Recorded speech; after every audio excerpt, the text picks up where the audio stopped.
The late summer air hangs heavy, thick with humidity, as I sit on the porch, a glass of lukewarm tea in my hand. The sun sinks behind the trees, casting long shadows across the yard, and I can't help but feel the weight of the evening closing in. My mind wanders back to the fights, the petty arguments that have piled up over the months like discarded leaves in the fall. Each disagreement, each cutting remark, had been a nail in the coffin of our marriage, and now, as I watch the world outside my window, I know we are past the point of no return. Where is she? I mutter under my breath, glancing at the clock on the wall. It's late, too late for her to be out without telling me where she is. Just a couple of days ago, she had packed a bag and left for a friend's house. The words had hung in the air like a heavy fog, thick with unspoken truths and bitter suspicions. My heart races at the thought, the quiet whisper of betrayal echoing in my mind. I rise from my chair, the creaking wood beneath me a reminder of the years we've spent together. I step down onto the grass, the coolness of the blades grounding me as I approach the driveway. I notice my neighbor, Jake, sitting in his car, the engine still running. He seems to be lost in thought, but I'm not in the mood for small talk. "Hey, Jake!" I call out, crossing the yard with a purposeful stride. "When are you going to return my lawn mower? You've had it for over a month." He glances up, his expression a mix of surprise and guilt.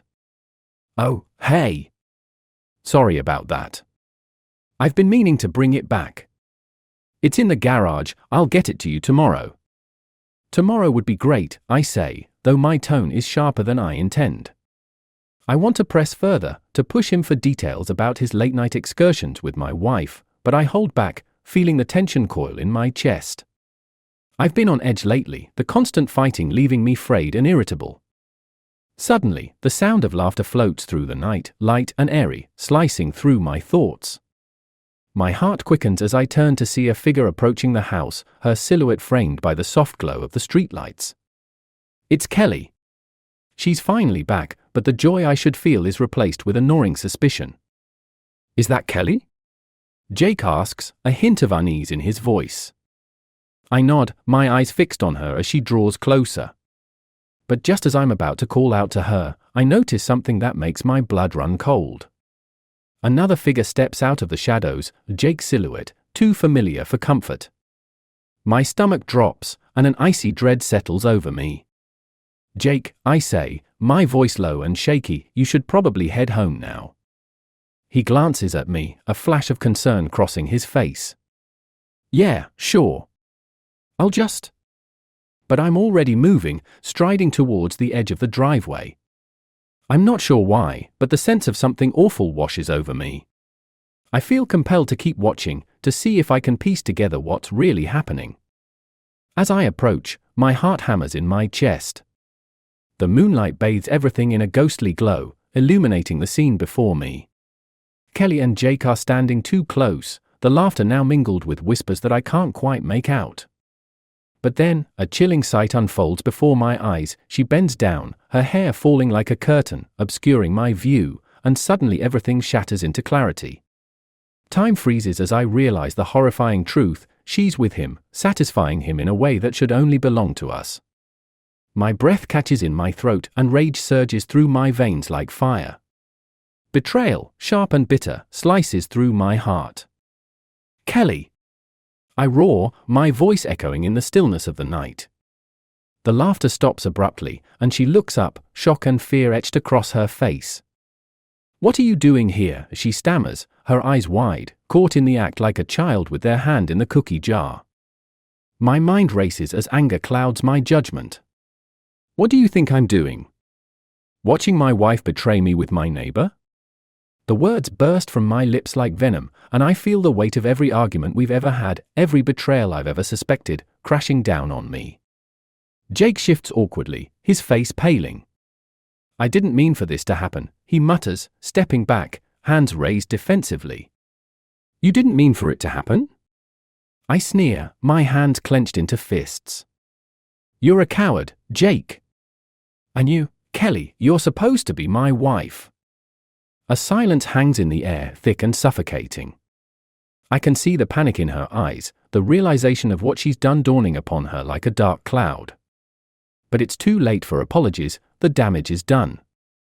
I can explain, she stammers, but the words fall flat. I'm not interested in explanations. I've seen enough. Explain what? That you've been lying to me? I take a step closer, my voice low and dangerous. That this was just a fling? Because I won't let this slide. You've broken something that can't be fixed. Jake stares at me, the guilt hanging over him like a storm cloud. I'm sorry, man, he says softly, but I'm not listening. I'm too busy grappling with the anger and betrayal that swirl within me like a hurricane. With one last look at the two of them, I turn away, my heart pounding, fists trembling at my sides. I know what I have to do. This isn't just about revenge, it's about reclaiming my life.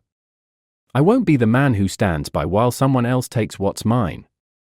As I walk back towards the house, my mind races with possibilities. I will break her life.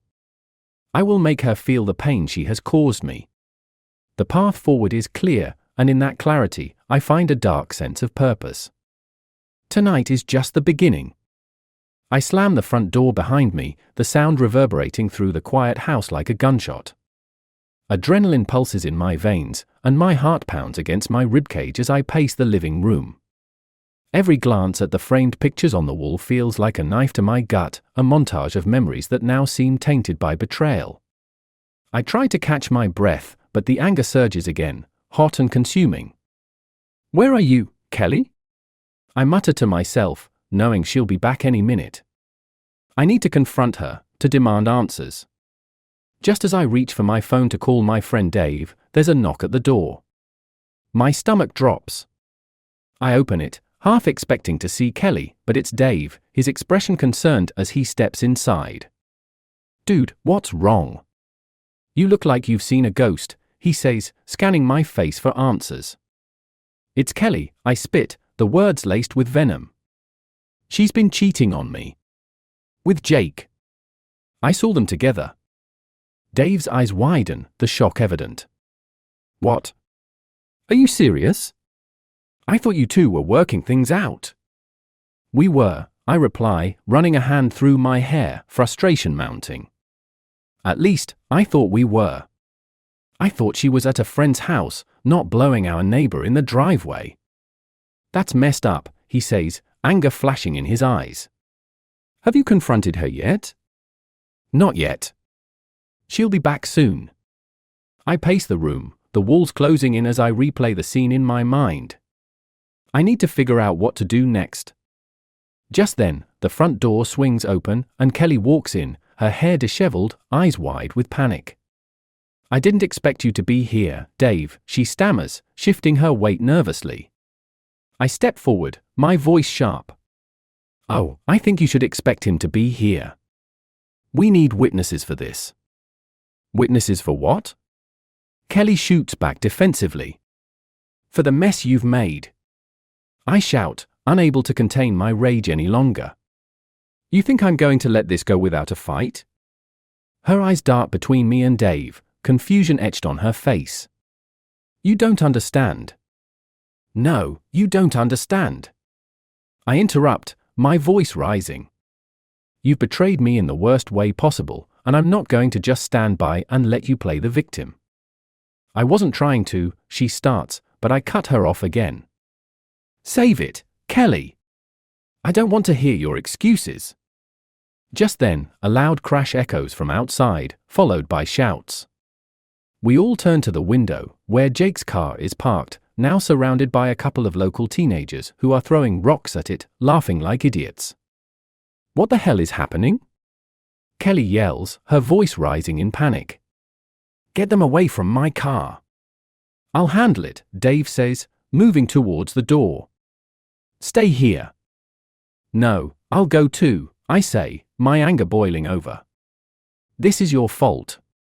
I want you to see what you've done. We rush outside together, and I can see the teenagers scatter as we approach. One of them, a lanky kid with a skateboard under his arm, freezes, his eyes wide with fear. Hey! What the hell are you doing? I shout, my anger spilling over. We were just messing around, the kid stammers, trying to play it cool. No big deal. No big deal? I can feel my fists clench. That's someone's property. Get the hell out of here before I call the cops. The kids glance at each other, then take off running, disappearing into the darkness. I turn to Jake's car, the windshield cracked, and the sight of it ignites my fury anew. Great, just great, I mutter, kicking the tire in frustration. As if this night couldn't get any worse. Let's go back inside, Dave suggests, clearly uncomfortable with the tension. I nod, knowing that confronting Kelly inside is inevitable. Once we're back in the living room, Kelly is pacing, her eyes darting around as if searching for an escape. I didn't mean for any of this to happen, she repeats, her voice shaking. You have to believe me. Believe you? I scoff, crossing my arms. You think I can just forget what I saw? You were with him, Kelly. How am I supposed to trust you again? Maybe you should have been home more often, she snaps back, her own anger flaring. You think I wanted to feel alone? You chose to cheat. I yell, my voice echoing in the small space. You didn't have to do that. You could have come to me. I tried. But you were too busy fighting over stupid things to even notice. She throws her hands up in exasperation. The tension in the room thickens, and Dave shifts uncomfortably, caught in the crossfire. Guys, maybe we should all just take a breath. No. I cut him off. This isn't something that can be brushed aside. She has to understand the damage she's caused. Damage? Kelly retorts, her voice rising. What about your part in this? You were never around. That's not an excuse to betray me. I scream, my voice hoarse. You made a choice. At that moment, the door swings open again, and Jake steps in, his face a mixture of defiance and anxiety. I heard yelling. What's going on? Just the consequences of your actions, I snap, glaring at him. Look, man, I didn't mean for this to get out of hand, he says, holding up his hands in a gesture of peace. I thought she was unhappy. I didn't know. Stop. Kelly interjects, her voice trembling. This isn't about you, Jake. This is between me and my husband. Your husband? I repeat, the words bitter on my tongue. You're the one who's been acting like you're single. Enough. Jake barks, stepping forward. This isn't helping anyone. You two need to figure out your marriage instead of dragging me into it. I can't hold back my anger anymore. Get out, Jake. Just get out of my house. Fine, he snaps back, fury lighting his eyes. I didn't want any of this. He storms out, slamming the door behind him, leaving a heavy silence in his wake. I turn to Kelly, who stands there, tears brimming in her eyes. I didn't want this to happen, she whispers, the bravado gone from her voice. I felt so alone. Alone? I echo, feeling the walls of my world close in. You chose to be with him instead of talking to me. You could have told me what was wrong. I thought you wouldn't listen, she replies, her voice breaking. I can't listen to you anymore, Kelly, I say, my heart aching. Not after this. I don't even know who you are anymore. The tension hangs thick in the air, and for a moment, it feels as though the world outside has stopped, the echoes of our argument ringing in the stillness. The reality of what we've lost begins to sink in, and I know that the path ahead is fraught with pain, anger, and the lingering question of whether we can ever return from this. As she stands there, tears streaming down her face, I feel an unexpected pang of sympathy mixed with the bitterness of betrayal. But I know this is only the beginning. I will not let her get away with this unscathed. She has to feel the repercussions of her actions, and I'm determined to make sure she does. Tomorrow, I'll start making arrangements, I finally say, my voice low and steady. This isn't over. And as I watch her crumble, I realize the fight for my life and my dignity has only just begun. The morning sun creeps through the curtains, casting a harsh light on the remnants of last night's confrontation. I lie awake, staring at the ceiling, my mind racing with thoughts of revenge and betrayal. Kelly is still in the guest room, the distance between us palpable. I can hear her muffled sobs, a reminder of the wreckage our marriage has become. I swing my legs over the side of the bed, the floor cold against my feet. Today, I'm determined to take control of the situation. I can't wallow in despair any longer, I need to make a plan. The sound of my phone vibrating on the nightstand breaks the silence, and I reach for it, hoping it's a message from Dave. It's not. It's a text from Kelly. "I'm so sorry. Can we talk?" I hesitate, my finger hovering over the screen. I want to tell her to leave me alone, to crawl back to Jake. But I know I need to confront her, to set the terms of this nightmare. I type back quickly. "We need to talk. I'm coming over." I take a deep breath, trying to steady my nerves as I head down the hall. I can't ignore the ache in my heart, but I refuse to let it dictate my actions. I knock on the guest room door, the sound echoing in the tense silence. "Kelly," I call out, my voice firm. "Open the door." After a moment of hesitation, the door creaks open, revealing her tear-stained face, eyes red and puffy. "What do you want?" she asks, her voice barely above a whisper. "We need to talk," I reply, stepping inside and closing the door behind me. The atmosphere is heavy with unresolved tension, the air thick with unspoken words. "About what?" she says defensively, crossing her arms. "About us. About what you did." I can feel my anger simmering just below the surface. "I don't think you understand the gravity of the situation." "I know I messed up," she replies, her voice trembling. "But I never meant to hurt you." "Yet here we are," I say, my tone cold. "You have a choice to make, Kelly. We can try to work this out, or you can go back to him. But if you choose to stay, you need to understand the consequences." "What consequences?" she asks, confusion flickering in her eyes. I take a step closer, the tension between us almost electric. "I'm going to fight for my dignity. I'm done being the guy who gets walked all over. If you want to stay, you're going to have to earn my trust back, if it's even possible." Her gaze drops to the floor, the weight of my words sinking in. "What do you want me to do?" "First, you need to cut all ties with Jake," I say, watching her reaction closely. "No more calls, no more texts. If you really want to salvage this, you have to show me you're serious." She nods slowly, the determination creeping into her eyes. "Okay. I can do that. I will. And you'll need to be transparent," I add. "I want to know where you are, who you're with, everything. If you can't handle that, then maybe we need to rethink this whole thing." Kelly bites her lip, uncertainty flashing across her face. "I'm willing to try. I'll do whatever it takes to make things right." Just as I start to feel a flicker of hope, my phone buzzes again, interrupting the moment. It's a message from Dave. "Hey, we need to talk. Meet me at the diner in 30? I look up at Kelly, the weight of the decision heavy in the air. I have to go meet Dave. "But we'll talk more later." She nods, relief mixed with anxiety written across her features. "Okay. Just, please don't give up on us." I hesitate for a moment before stepping back, the door closing softly behind me. I know I have to keep my guard up. Trust is earned, and right now, I'm not ready to give her any more chances than necessary.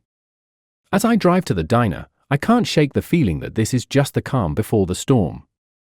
I pull into the parking lot and spot Dave sitting in a booth by the window, his expression serious. He waves me over, and I slide into the seat opposite him. "What's up?" I ask, trying to read his expression. "I heard about last night," he says, leaning in. "And I think we need to talk strategy." "Strategy?" I echo, puzzled. "What do you mean?"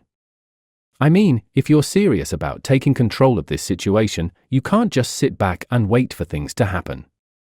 You need to make it clear that you won't be pushed around. I'm not sure what you're suggesting, I reply, my mind racing. I know some people who can help you out, he continues. Maybe a lawyer, someone who specializes in these types of situations. If you're considering divorce, you need to be prepared. The mention of divorce hangs in the air like a dark cloud. I don't want to rush into anything, I admit. But I also can't ignore what's happened.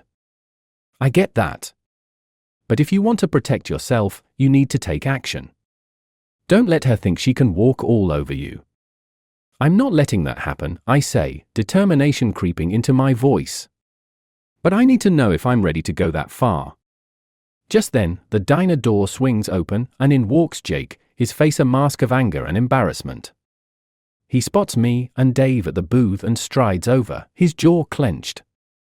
What the hell is going on, he demands, his voice low but laced with hostility. Just talking, I reply, my tone steady. You need to leave. I'm not going anywhere until I get some answers, he snaps. You can't just confront Kelly and then pretend it didn't happen.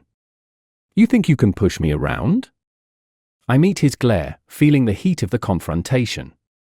You're the one who needs to back off. This is between me and my wife. Wife, he laughs bitterly. What kind of marriage is that? You think you can just wave a magic wand and fix everything? Maybe I can, maybe I can't, I retort, my temper flaring. But I won't let you play the victim here.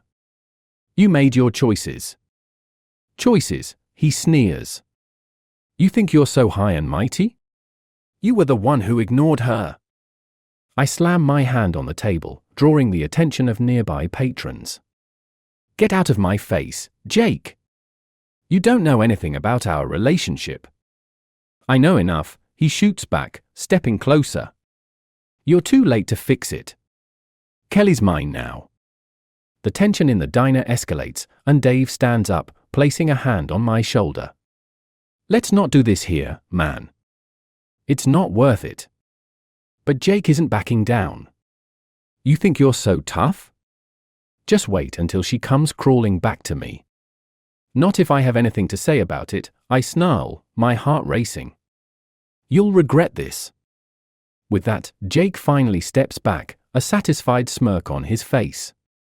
We'll see about that, he says, turning on his heel and striding out of the diner. I sit back down, my hands shaking with adrenaline. What the hell was that? I ask Dave, trying to catch my breath.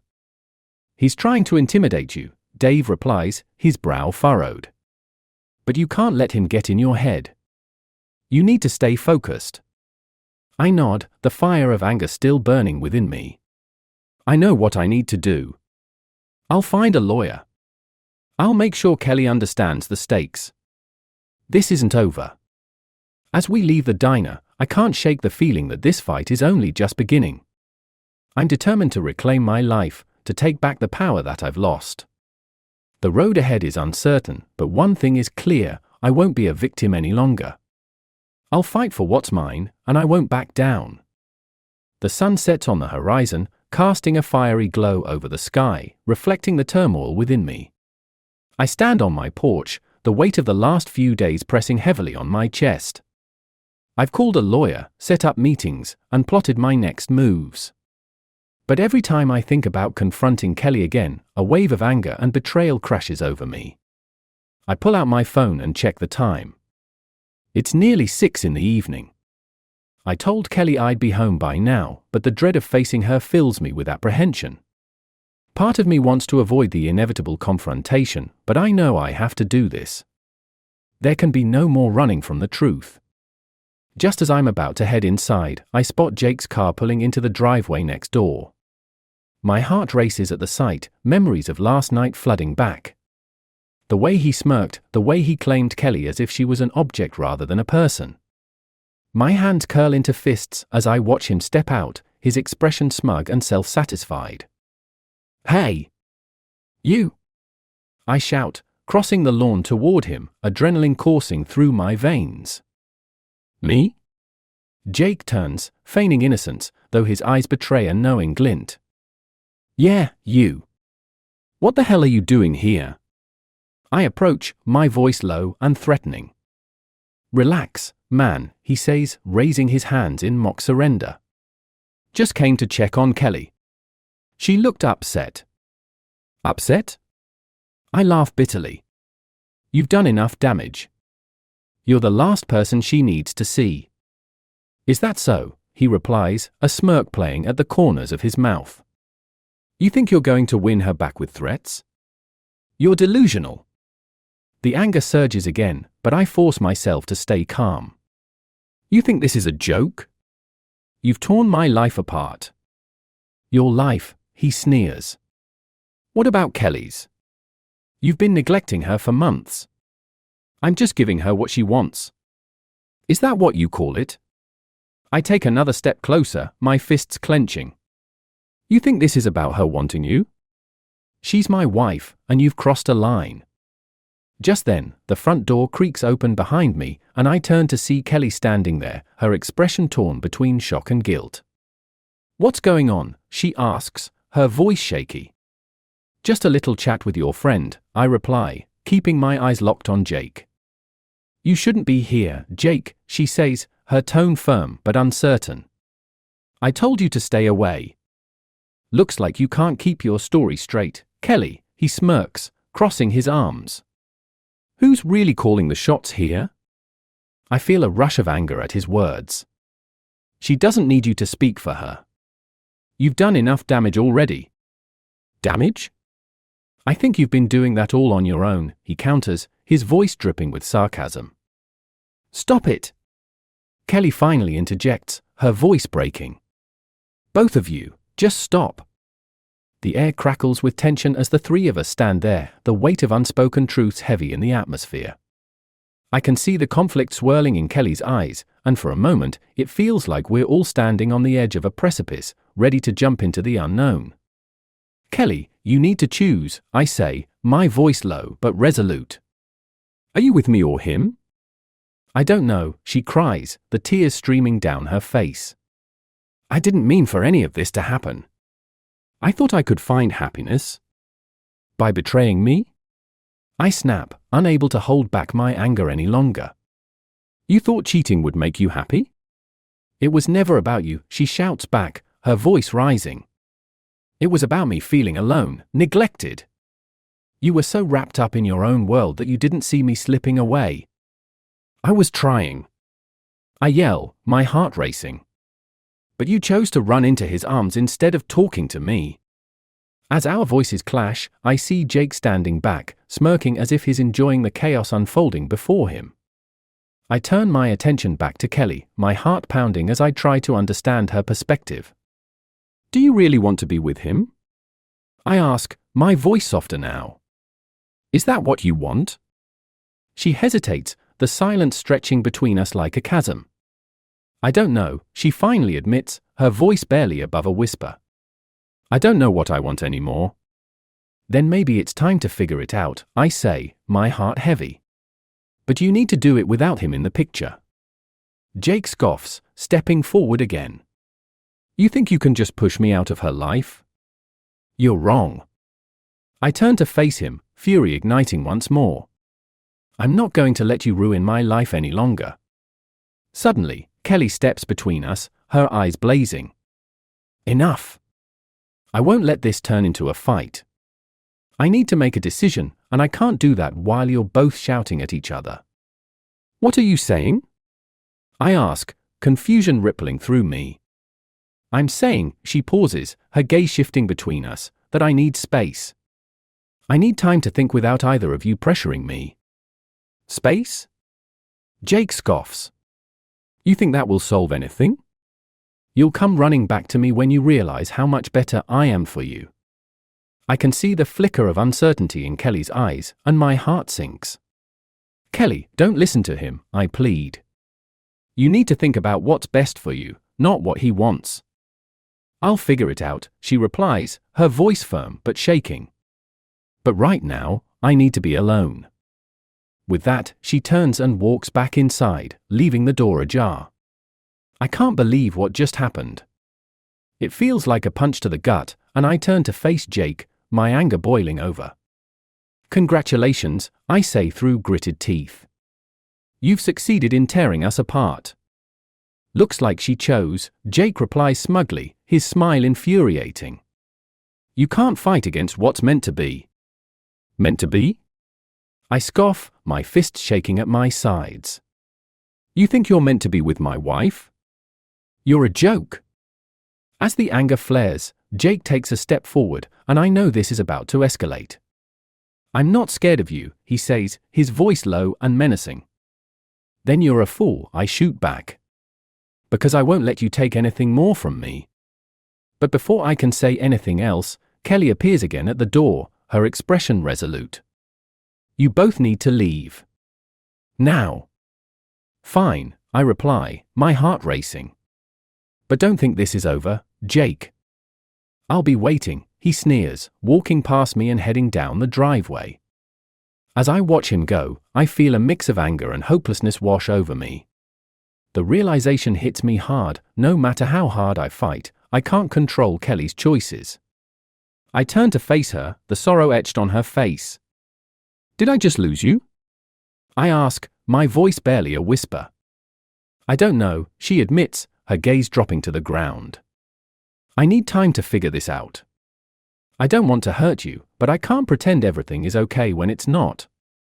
Then take all the time you need, I say, my heart aching. But know this, if you choose him, it's over for good. She nods slowly, tears streaming down her face. I understand. With that, I turn and walk away, my heart heavy with the weight of betrayal. The world around me feels dim and unwelcoming, each step taking me further from the life I once knew. As I drive away, I can't help but feel that I'm losing not just a marriage, but a part of myself. Days turn into weeks, and the silence between us grows deafening. I focus on work, trying to distract myself from the pain. But late at night, when I lie awake, the memories haunt me, the laughter we shared, the love we built. And yet, the betrayal lingers like a dark cloud, blocking out any light. Then one evening, I receive a message that shatters what little hope I have left. It's from Kelly, and the words are cold and final. I've made my decision. I'm with Jake now. I can't keep pretending. The air rushes out of my lungs, and I feel as if the ground has dropped from beneath me. I read it again, my heart racing. It's over. She's chosen him. In that moment, a sense of clarity washes over me. I realize that I deserve better than this. I deserve someone who will fight for me, not someone who will betray me at the first sign of trouble. I respond with a single line. Goodbye, Kelly. As I hit send, a weight lifts off my shoulders. I know this is the end of our story, the final chapter in a tumultuous journey. The deception has been laid bare, and as I look toward the future, I feel a flicker of hope. I may have lost her, but I won't lose myself in the process. The road ahead is uncertain, but I know one thing for sure: I won't allow hatred or betrayal to define me. I will rebuild, stronger than before, ready to face whatever comes next. And in that moment, I take a deep breath, feeling the promise of new beginnings waiting just around the corner.